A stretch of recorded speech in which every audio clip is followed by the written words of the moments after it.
Hi there! Today we are gonna talk about abstract factory design pattern and how it can be used with React and TypeScript. So the abstract factory design pattern is another creational pattern that helps manage object creation. It allows you to create families of related objects without specifying their concrete classes. This is especially useful when your application needs to support multiple configuration or themes.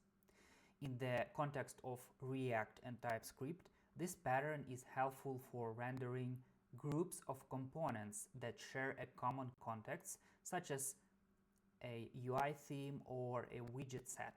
Let's explore the pattern with examples to illustrate both bad and good practices.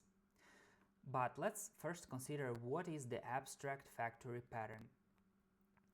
In simple terms, abstract factory pattern provides an interface for creating families of related objects. Second, it groups object creation logic based on context or configuration, for example, themes or widgets. And third, makes it easier to swap entire groups of objects without modifying your application logic. So let's consider an example without using abstract factory, where the creation of related components, for example, theme buttons and inputs, is handled directly in the application logic. This approach can quickly become unmanageable as more themes are added. So let me show you an implementation of that logic. Here is how it looks.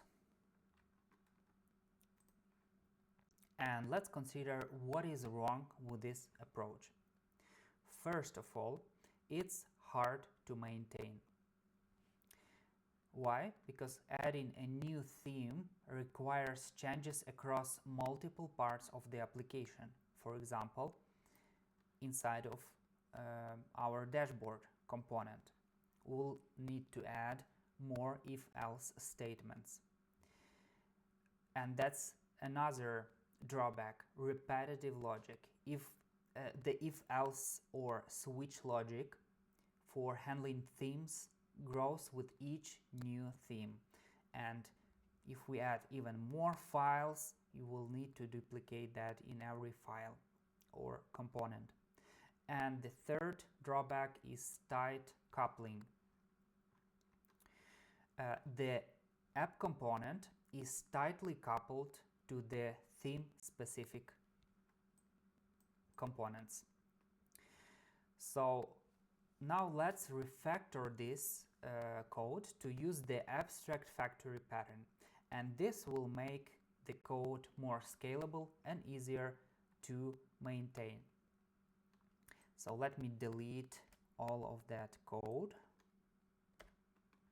and let's start implementing our abstract factory. So first, let's define interfaces for the product family. Each family of objects will share common interface. And let's say for buttons, it will look like this button render. For input, we'll have similar interface input with the method of render. Now, let's create concrete products. Each theme implements the button and input interfaces. And let's actually create those components. So we'll start from creating. Okay, 1 second.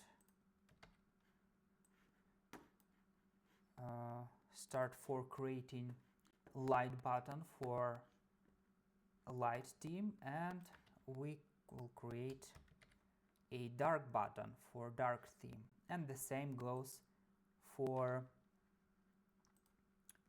inputs.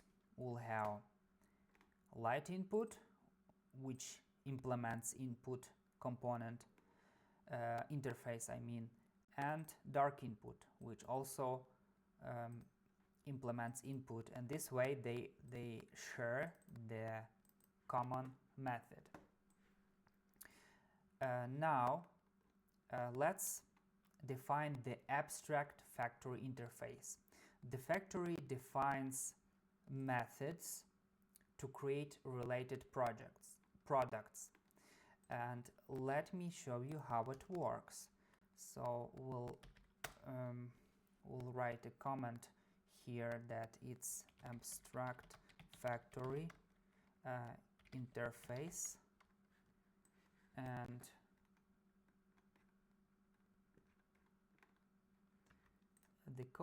the interface will look quite simply.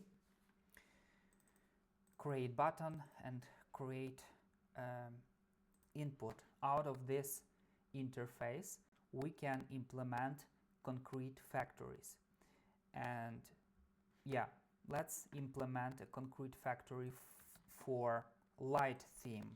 So it will look like that. Class light theme factory implements theme factory, and actually GitHub Copilot completed our code, and as you can see, this light theme factory should implement those two methods, and as you can see, they clearly define which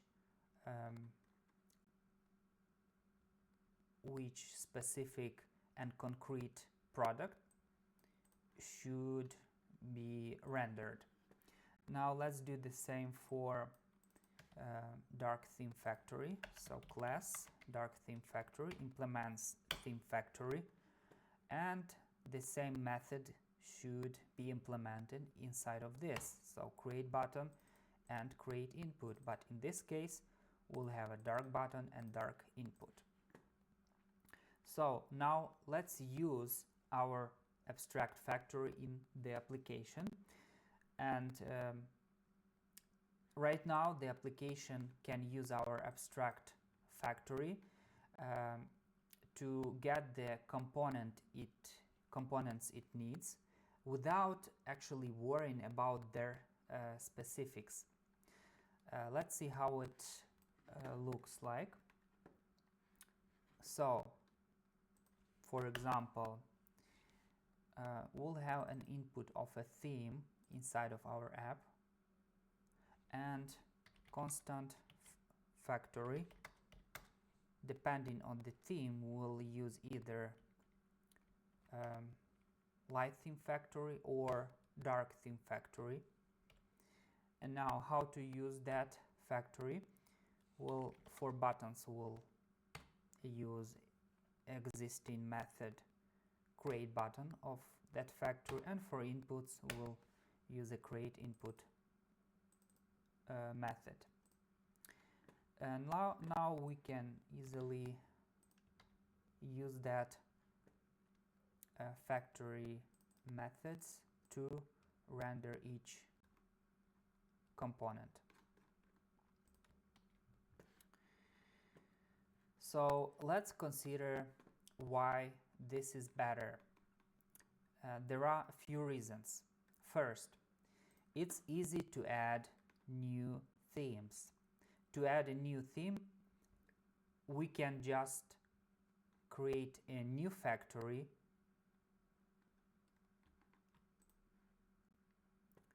and product implementations without modifying existing code. Second, no repetitive logic. The theme-specific logic is encapsulated in the factories and not inside of our main component. And third advantage is loose coupling. The app component only depends on the abstract theme factory interface, not the specific theme implementation. So the abstract factory design pattern makes it easier to manage families of related objects And in React and TypeScript applications, it's quite as easy as in other software code. By encapsulating the creation of these objects in a factory, your code becomes more scalable, maintainable, and easier to extend. Use this pattern to handle dynamic configurations such as theme or widget sets, and do it quite effectively. Thank you for attention.